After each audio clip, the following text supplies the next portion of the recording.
Welcome everyone to our Raw Project Zoom. Sorry that it's not been exactly as we wanted because the Zoom details have been messed up. And if you're watching this after the fact and you didn't manage to make it on the Zoom, big apologies. We'll try and make sure it doesn't happen again. I'm Tim Wilson. I'm pastor at Wheelock Heath Baptist Church in Cheshire. I'm part of the project leadership team for the Rural Project. And today we're really looking forward to having Ivor MacDonald speak to us. So Ivor, tell me if I get this wrong, but I believe you're Director for Rural Ministry with the Free Church of Scotland. Is that right, title-wise? Yeah, you got it right. Fantastic. And we're going to ask about Ivor's experience in rural churches, a little bit of what's going on over the border, and hopefully some wisdom that might help all of us in our various churches all over the place. If you're here in the Zoom call, there is the chat, which I'll try and keep an eye on. So if you have any specific questions that you want to ask, Ivor will try and keep an eye out for them and ask them as we go along. We will do this bit for around about 40 minutes. So given that it's 12:14, so that'll be 12:54. 12:15, 12:55 rather, and then we'll break up into breakout groups to pray. If you have to go because the timings have all messed up, completely understand. We won't judge you for running away when we're supposed to be praying. So Ivor, it'd be good to know a little bit about you. Can you walk us through some of the roles you've had in rural churches and what you're involved in now? Yeah. Thank you, Tim. First of all, it's just a great pleasure to be with you. I did attend one of the Rural Projects conferences. May have been one of the very early ones Mm. down in Derbyshire, and I recognise one or two faces. And I've heard Tony as well from Orkney on a podcast. I think you did an interview, Tony, with the Small Town Summit people over in the States. And I met up with one of the guys when I was over recently, and they're doing a great job there. But yeah, so it's great to be with you. Ivor MacDonald. I'm based on the Isle of Skye. Um, I actually come from Skye, and I still keep a small family croft ticking over on the island. I was formerly involved in agriculture before the Lord called me to gospel ministry. I was an agricultural advisor with what's now called the Scottish Rural College. And it's amazing when you look back on God's providence. I was involved with things which were a great preparation for, kind of missional work today. So we had agricultural discussion groups, one-on-one consultancies, meetings, and so on. So anyway, the Lord called me to the ministry, and I served in Barvis on the Isle of Lewis. I was there for 6 years. Very interesting place to go to because it was the epicenter of the Lewis revival in 1949. I went to Staffin and Kilmuir in Skye after that and was there for 12 years. With a very fruitful time of ministry there with quite a young, growing, outward-looking congregation. Things started to go a bit pear-shaped in the Church of Scotland. I left and entered the Free Church of Scotland, where I serve now. I was in Coatbridge near Glasgow for 12 years. So that was definitely not rural, probably the least rural part of Scotland. But in November, I embarked on a new phase, and I am now working 50% in the Free Church congregation of Durinish. So here we have three sites of worship. It's a very scattered area. So we have worship at 10 in Glendale, at 12 in Waternish, which is a 40-mile drive after the service, and then 5 o'clock in one more in Dunvegan. So it's not exactly for me a day of rest on a Sunday. So that's great. And the presbytery actually assigned me to this place because the project was to be twinned with a congregation where we might pilot, some, uh, you know, ways of doing evangelism, some ways of doing church, which might be a little bit innovative. And certainly it's working out very well in that respect. I've got a great couple of elders working with me here and lovely congregation.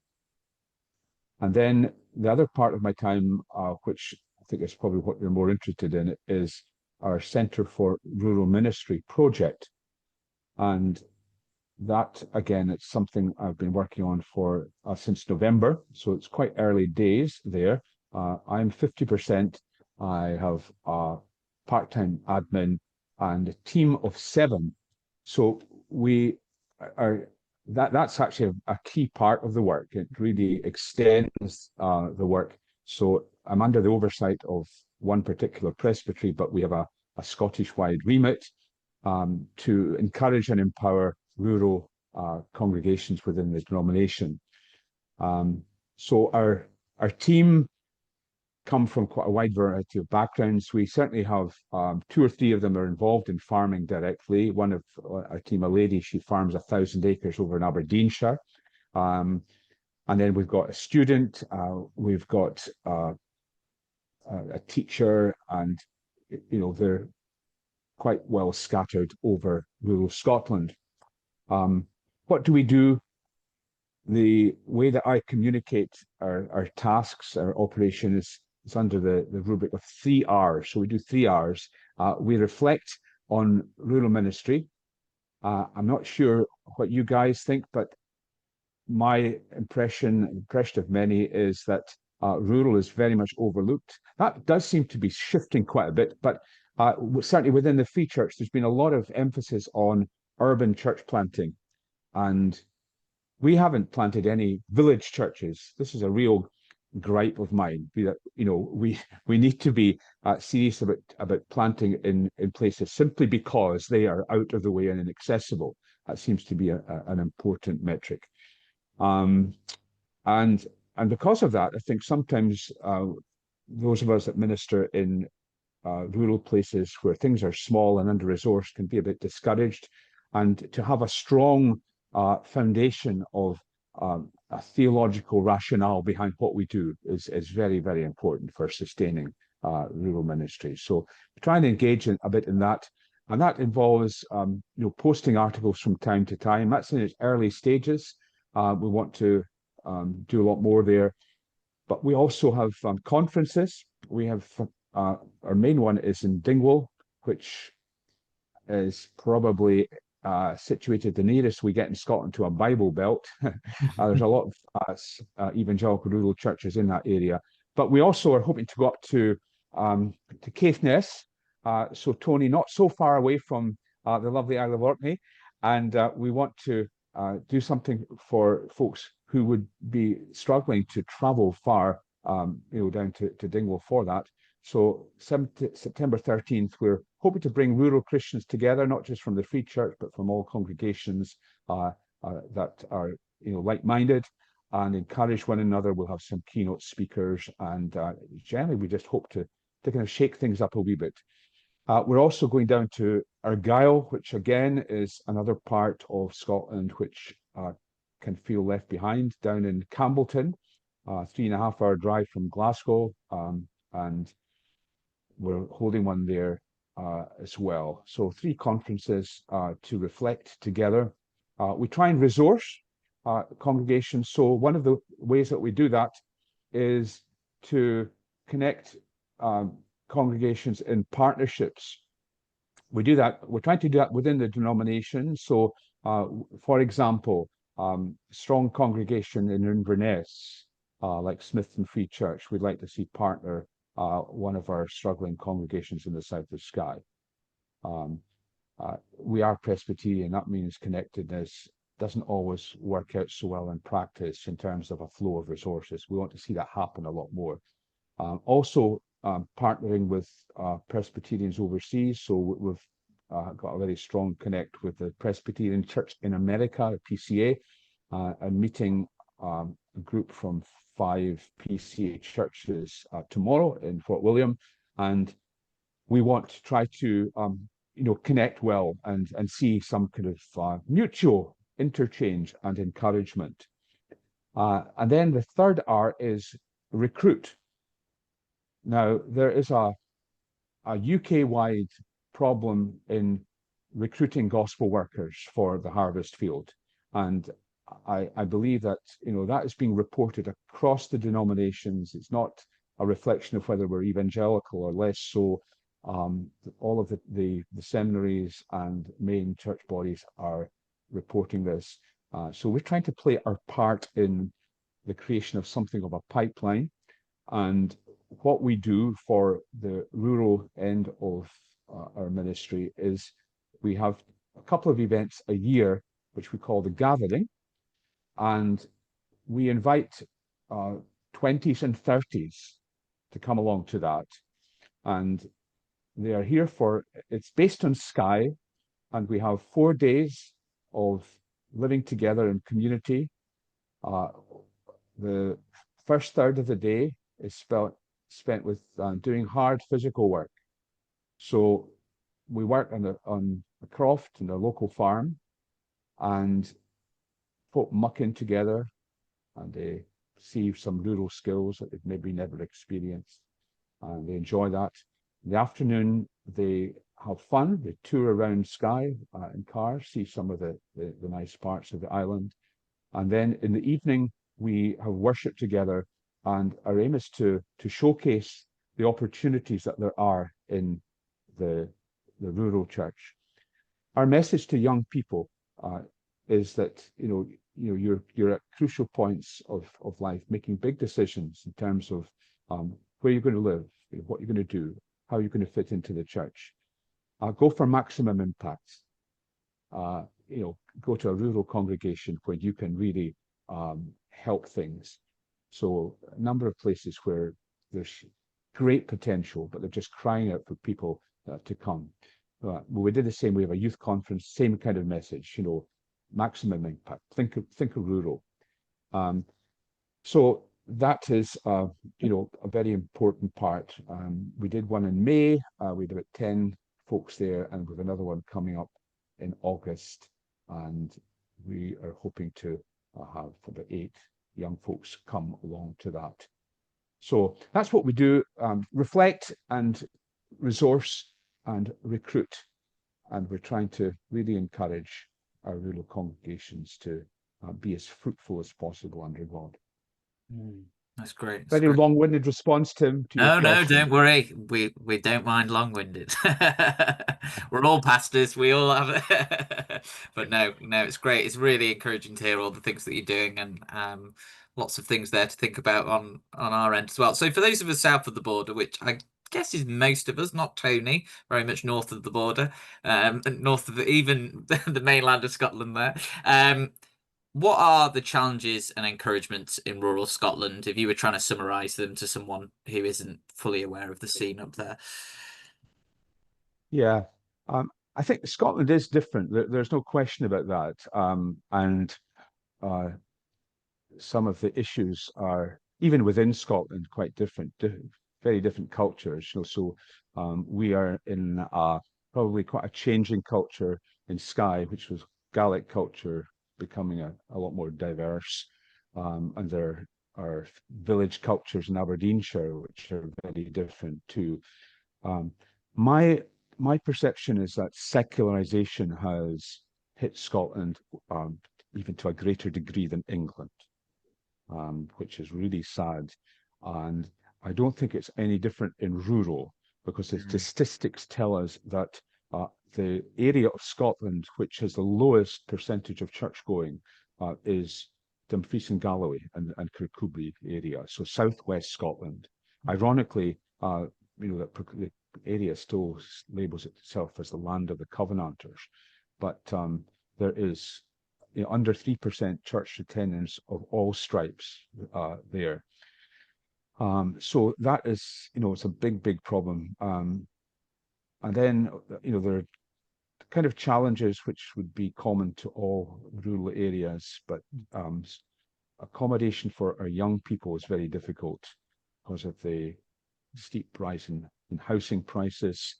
So even although we have rural areas which are economically doing well, it's very hard to retain our local young people because of housing.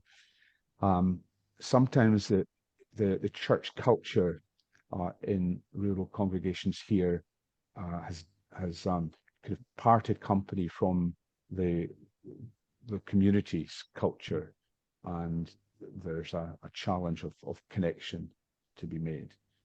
But I mean, there's huge encouragements also.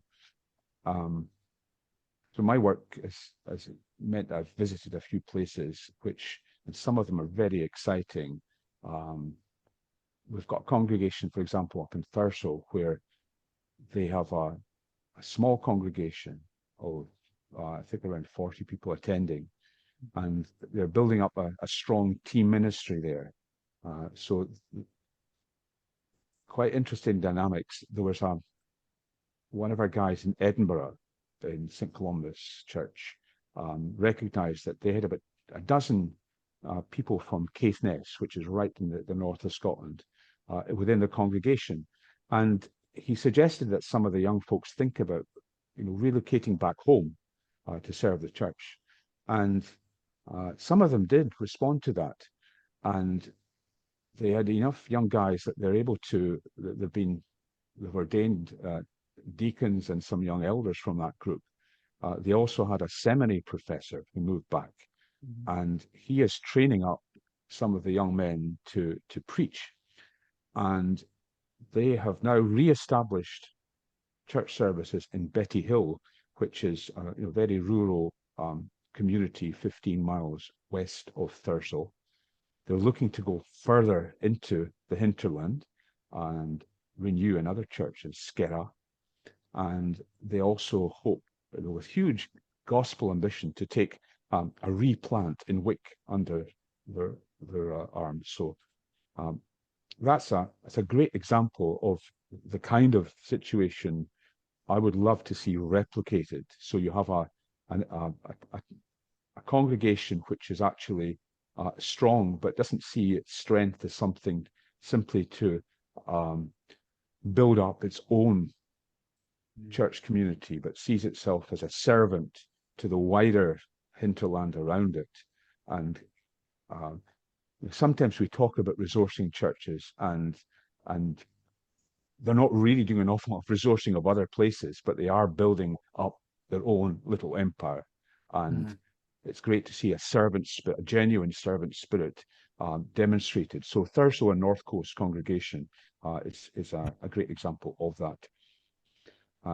And yeah, there are a lot of places where you have some great people and you feel that there's a congregation just ready for take all.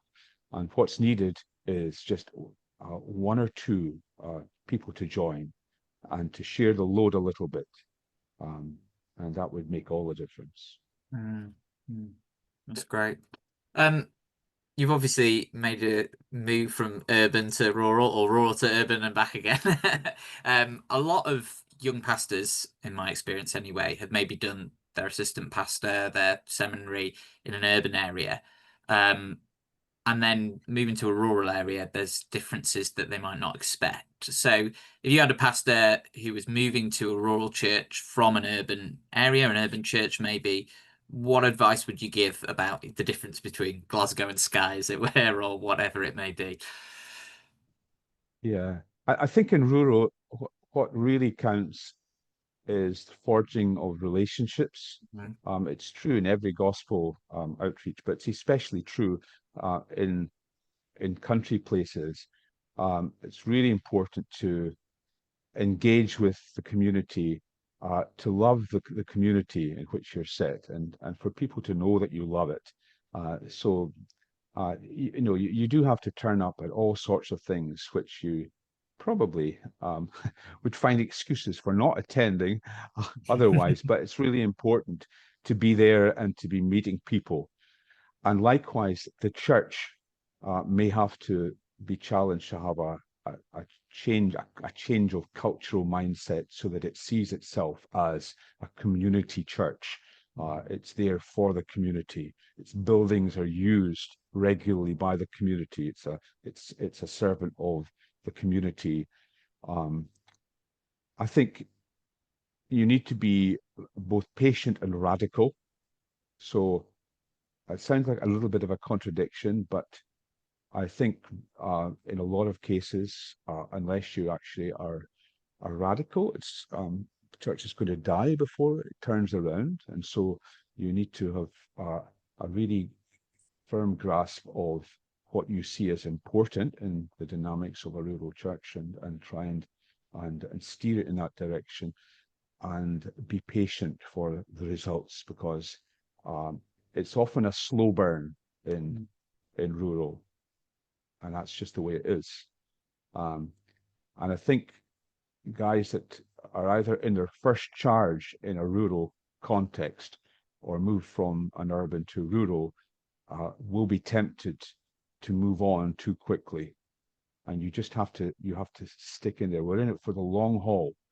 And, the Lord could move quickly, could send revival, things could move very quickly, but by and large they don't. And I think the key is to keep on keeping on. Mm. That's great. Um, in terms of evangelism, I know you've touched on some of these things already, but what have you seen that's most effective for reaching rural areas? Obviously, relationships, you said first and foremost. Is there anything else that stands out from what you've seen either in your church or others? Yeah.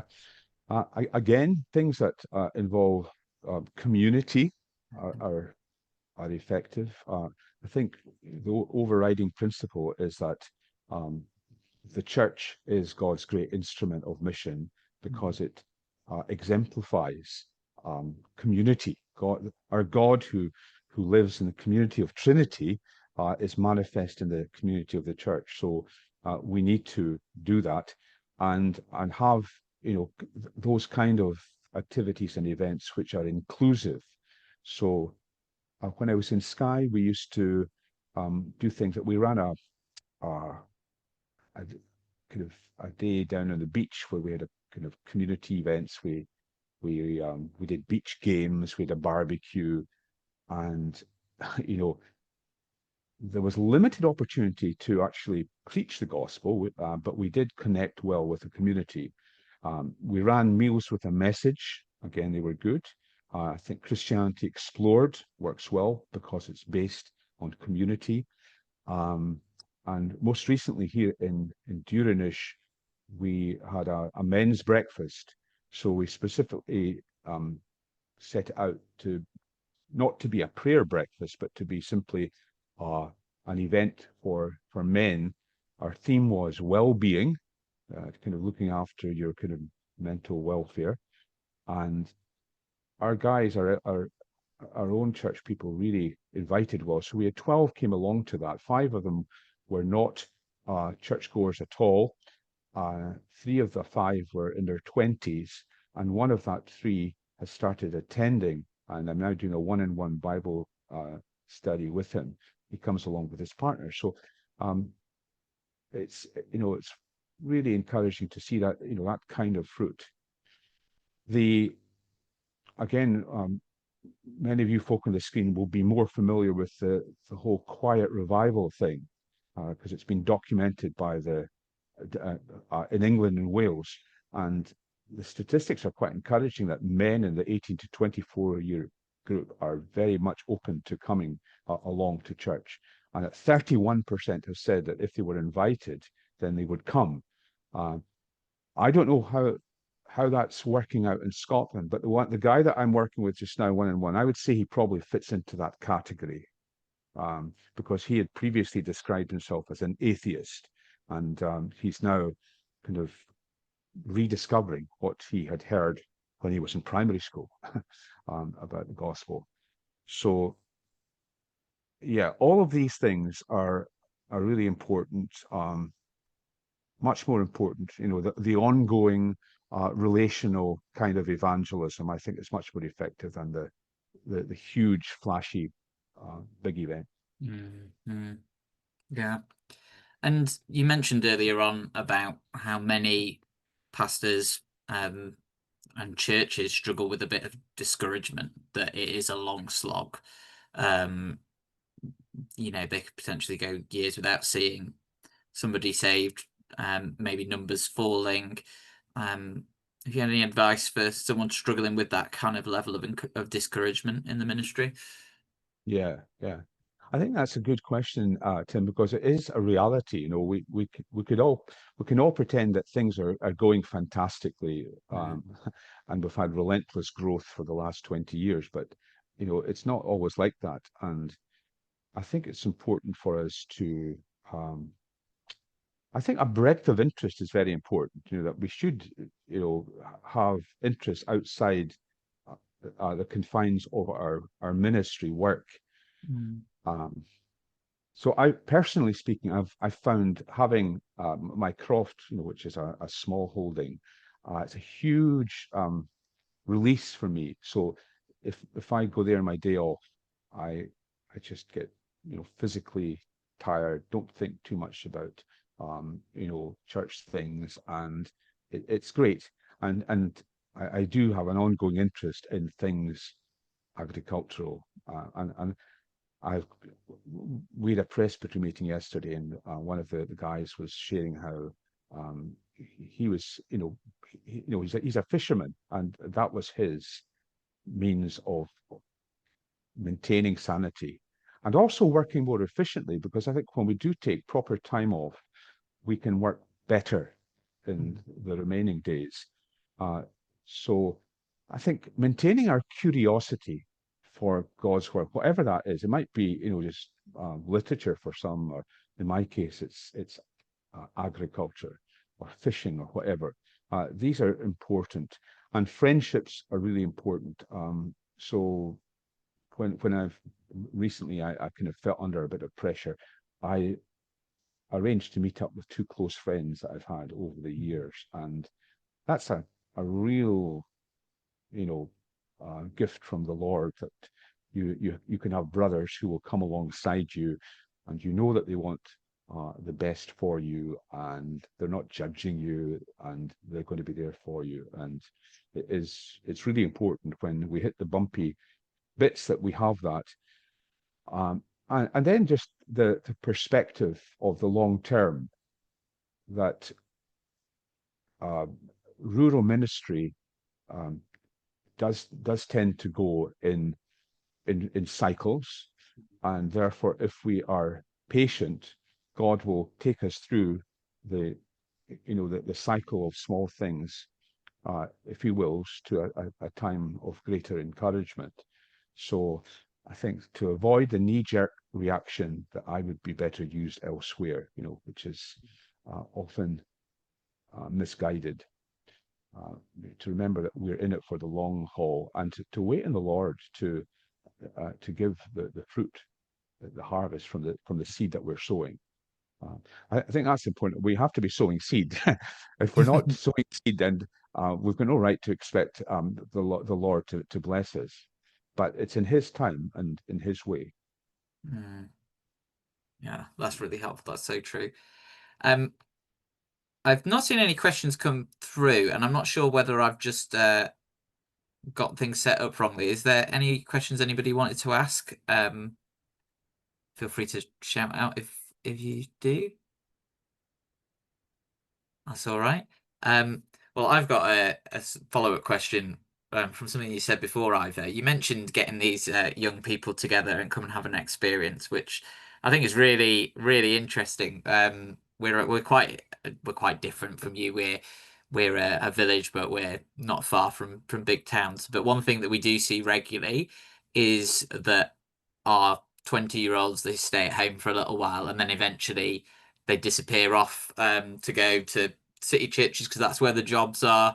Um, and we try to, as a church, to see that as a good thing. We're blessing other churches. I think you've got to have that view.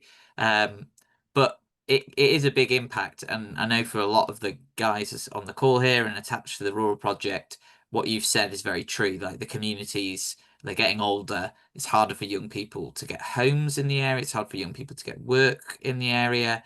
It's just such a big issue. Yeah, how does that work? Have you seen fruit from that, or is it at the moment just we're trying this and trying to give people a vision for maybe coming to a rural area for the long haul. How's that worked? Because that's really interesting. I've never seen that done before.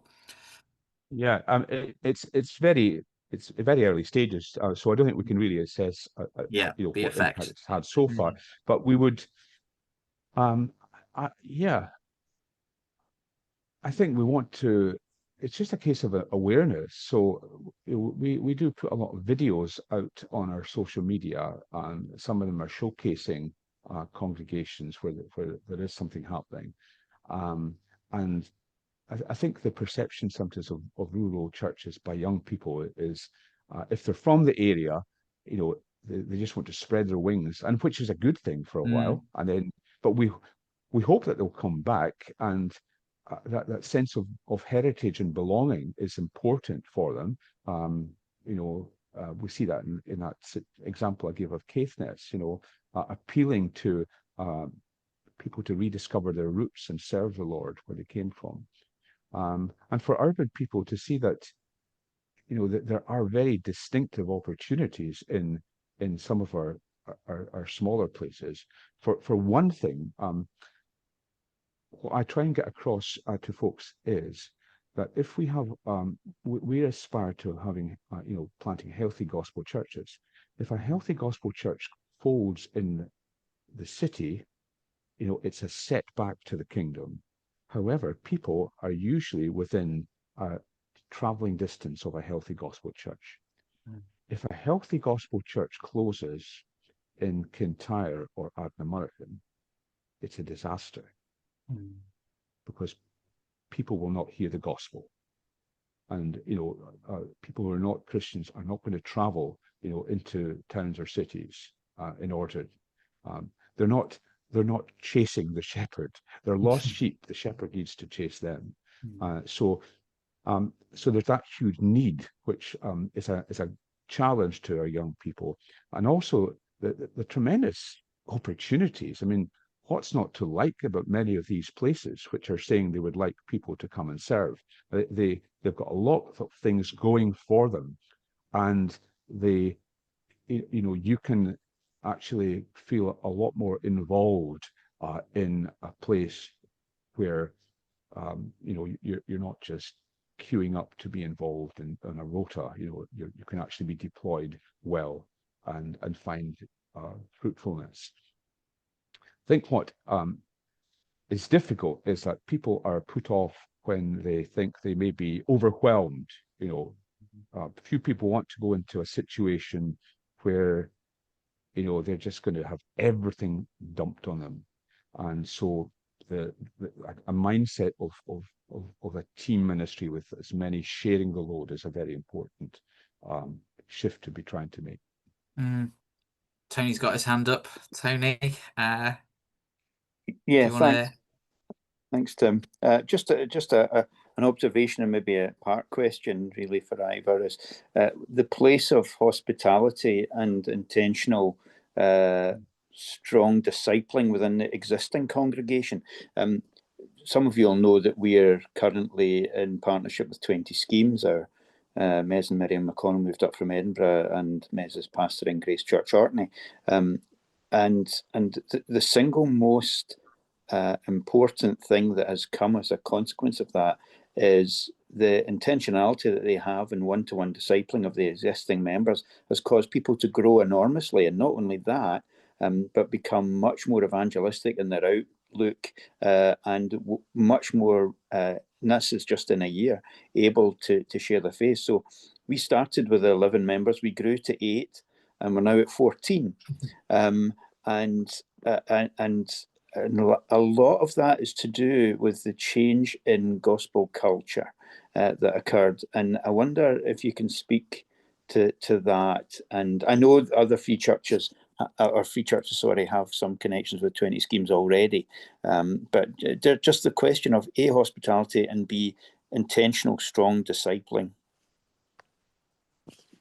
Yeah, I think hospitality is huge. I suppose it's feeding into what the point was making about community.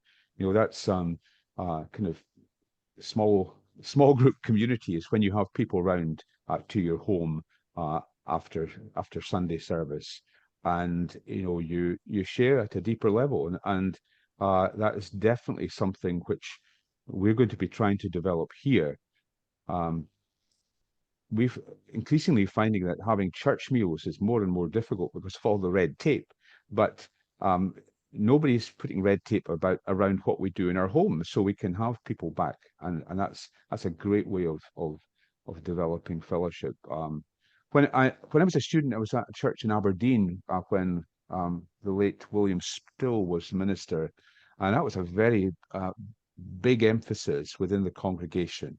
Hospitality, hospitality, hospitality, and just knitted everybody together. And that's another culture shift that's so important. So I really with you there, Tony, on that. And then the one-on-one discipling, that's a quite a big thing, isn't it? Because you really have to disciple people in order to be disciplers. It's a kind of pyramid selling type of approach. I'd be interested. How did it work with you in Orkney? Did you have group sessions when people were trained to disciple others, or Sorry, I was struggling how to did it go unmute there. No, mechanically? it was actually based on. I think there was a willingness there, but sort of we just never channeled it. So it wasn't groups. It was one-on-one, then breeding another one-on-one. So you're right. There's a kind of pyramid about that. But what surprised me was the speed at which it kind of took off, and that when people. It has taken the form not necessarily of scripture reading, but even just reading through a Christian book together. But we've seen people come on leaps and bounds, existing members who have always, if you like, had that potential, but that potential has now been realised and released. And it's really encouraging, and it's probably going on in a lot of places, but I suspect it might not be as well. And it's just brought a different dynamic to the congregation, which we didn't have before. I mean, we were always very orthodox, always very scriptural in everything that we were doing, but just that added impetus of the closeness of the discipling relationship as well. I mean, Mark Dever, I think, sort of defines discipling as doing somebody else spiritual good. So it doesn't necessarily, it'll take many different forms, and we're seeing people who are coming to some of our community groups, like we do a soup group on a Tuesday, who are now in discipling relationships with members.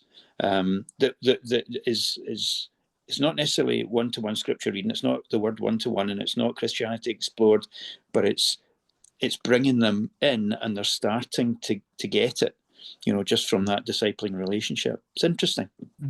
That's great. Yeah. Brilliant. Simon, you popped a hand up before, and now it's gone down. Did you want to? Oh, you're still muted. Sorry.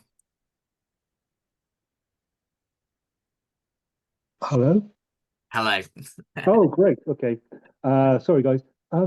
Yeah, absolutely fascinated with both those things, because first of all, we've got a problem here of trying to see keen young people who are in big churches and not being used into rural Wales.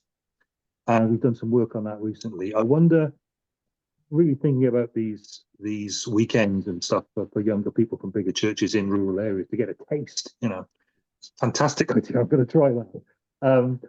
I wonder, firstly, what sort of people are coming. We've been looking at people who are taking early retirement. We've been looking at people who are now working from home a lot. But actually, the people that we've had most interest from, obviously, they've got to be able to live and work in a rural area, right? Not everybody can.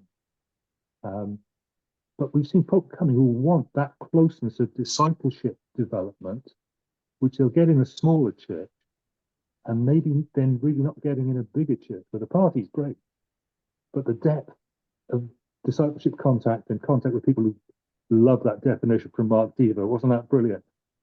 Doing people spiritual good. Yeah, exactly. That'd be great. Come on, help me, guys. What do I need to know here? Where do we look at?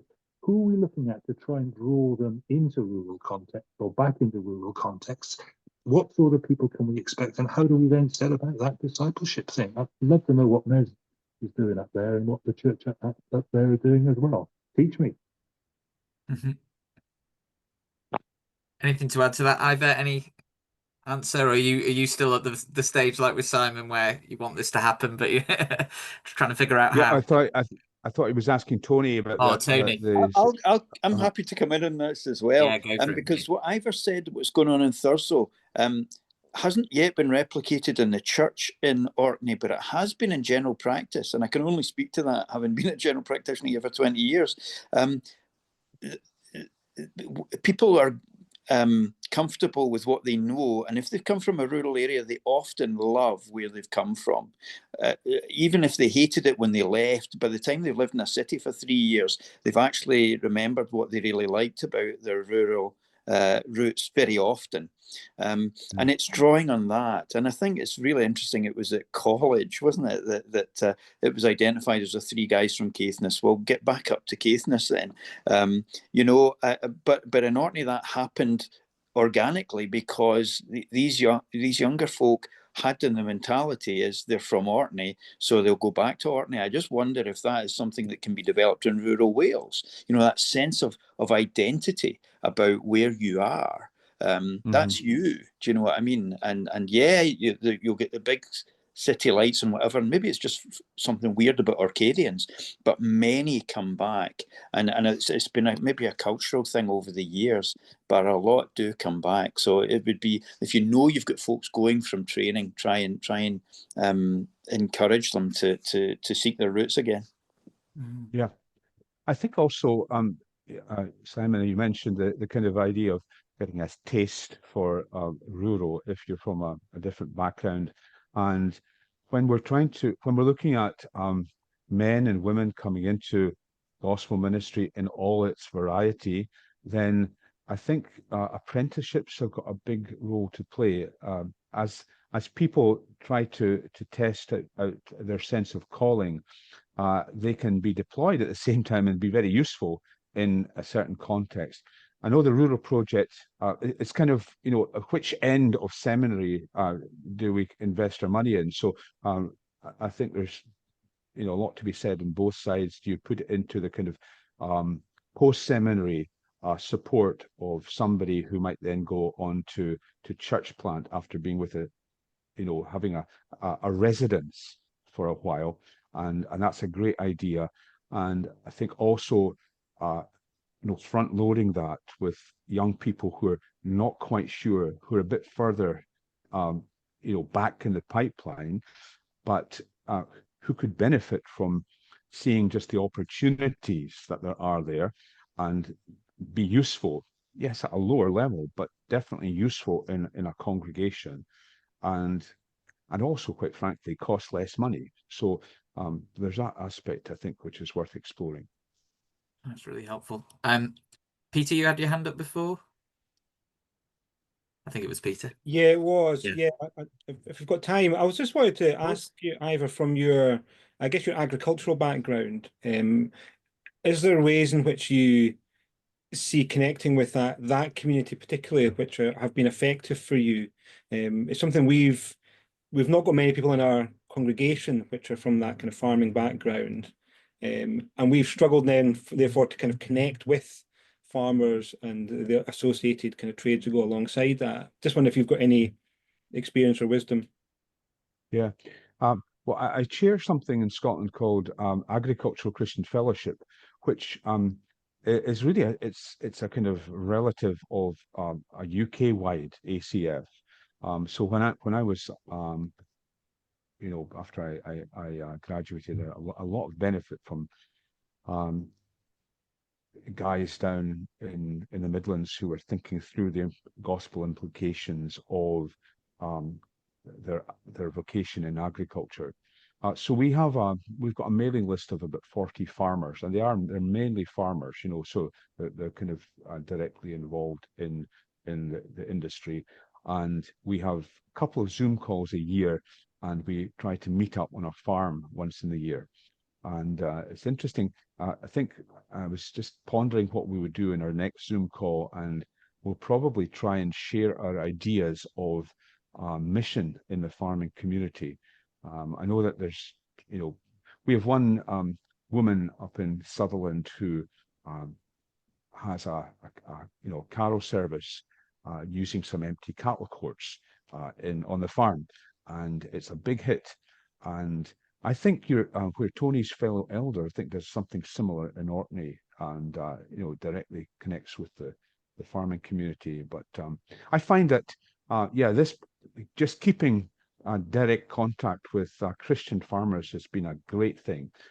We've got some very interesting guys in our group. One of them took early retirement from, he was a kind of agrochemicals advisor, and he's now working as a rural chaplain in Dingwall Mart, and he has a presence there regularly. And it is a difficult area to get into.